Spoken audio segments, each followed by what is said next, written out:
le vendredi 10 décembre 2021, au SIGB, le médiateur de la République a organisé la 25e session de l'espace d'interpellation démocratique, aide, au Mali. Cet espace est organisé pour la défense et la promotion de la défense des droits de l'homme et la célébration de la Déclaration universelle des droits de l'homme, fêtée chaque 10 décembre depuis 1948. Le Premier ministre, Choguel Kokala Maïga et les membres du gouvernement ont répondu, comme à l'accoutumée, à l'appel du médiateur, Madame Sanogo Aminata Malé, et du jury d'honneur présidé par l'ancienne ministre, Madame Bouaré Bintou Founé Samaké, pour se soumettre aux questions des citoyens qui se sentent laissés par l'État. À cet événement, les populations, les organisations de défense des droits de l'homme, les ambassadeurs, présidents d'institutions, ont pris part. Les interpellations ont essentiellement porté sur les litiges fonciers, les difficultés liées à l'exécution des décisions de justice, les réclamations de droits,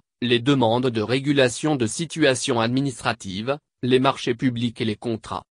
Reporté une seule fois depuis son institution par l'État malien en 1994, en 2020 pour raison de Covid-19, dit le médiateur, la tenue régulière de l'aide dénote de l'engagement ferme du Mali à respecter les droits de l'homme. Estimant que c'est l'endroit idéal pour eux de se faire entendre et de trouver des solutions à leurs problèmes qui sont bloqués au niveau de l'administration malienne, l'engouement des citoyens à prendre part à l'aide ne faiblit pas. Pour cette 25e session, ajoute Madame Sanogo, 280 demandes d'interpellation ont été enregistrées. Sur les 280 interpellations, dit-elle, 53, soit 18,92% ont été retenues pour lecture, 153, soit 54,66% pour suite à donner, et 74, soit 26,42% dossiers rejetés, car ne remplissant pas les critères définis dans le règlement intérieur de l'aide.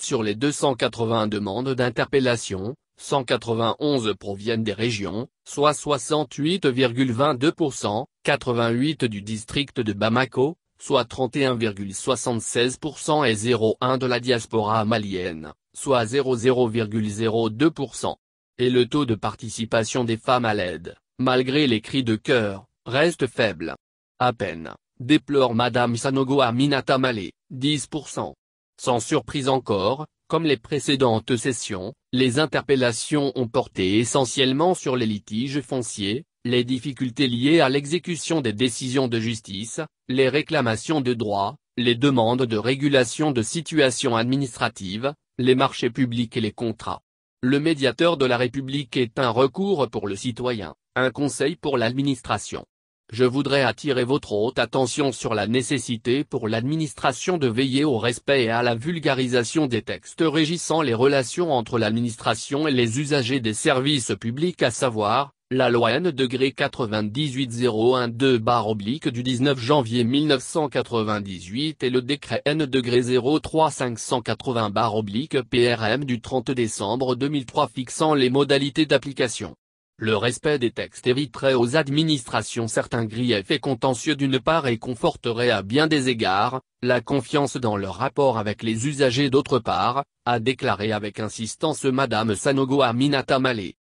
Le jury d'honneur a formulé des recommandations fortes au terme des interpellations. Tout en se réjouissant du soutien des autorités de la transition malgré les turbulences d'ordre sécuritaire, politique et sanitaire que le Mali traverse, le jury a suggéré entre autres, la création d'un cadre d'action entre les départements ministériels ayant en partage les traitements des mêmes dossiers comme dans les réponses à apporter aux interpellations qui leur sont adressées, la concertation périodique entre comités interministériels sectoriels autour de l'état de mise en œuvre des recommandations du jury d'honneur et des engagements des ministres non suivis des faits, la soumission à l'examen du conseil de cabinet, la situation de mise en œuvre des recommandations du jury d'honneur aux fins d'évaluation des ministres au regard des engagements pris à cet effet par le Premier ministre lors de la 23e session de l'aide.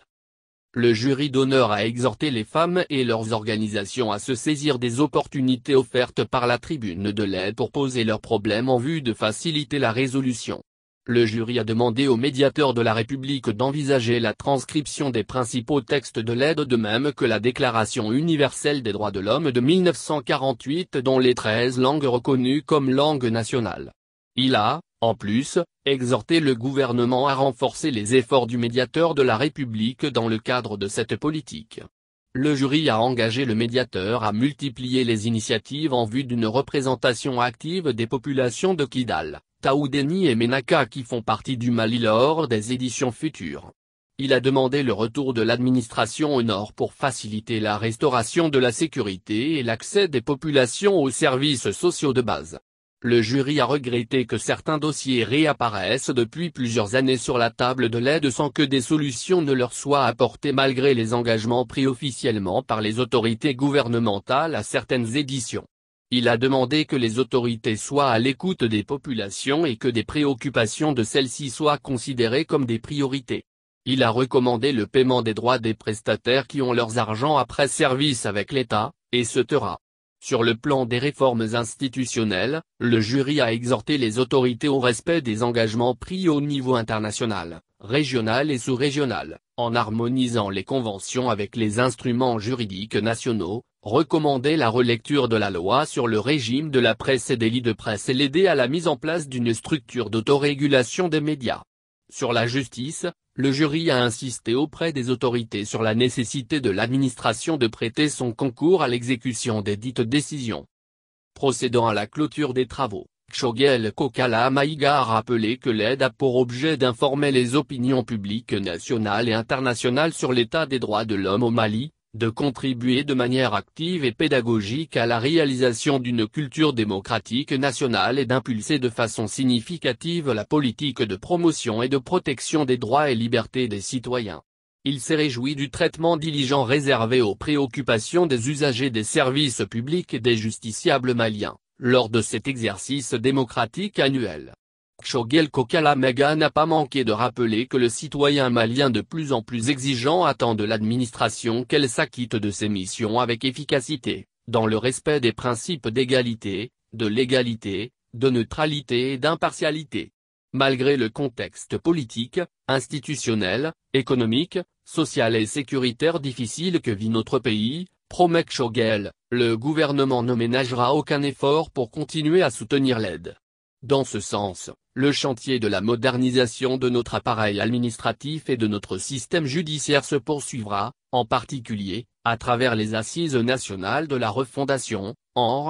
Fondamentalement, notre ambition est de bâtir une nouvelle forme d'administration et de gestion des affaires publiques, au service exclusif des usagers. Dans cette perspective, convenez avec moi que, le nouvel édifice d'un Mali de nos rêves en gestation sera conçu avec minutie et intelligence après un état des lieux des fondamentaux de l'État qui permettra, à coup sûr, la prise en compte de l'essentiel des préoccupations des citoyens, a fait savoir le Premier ministre.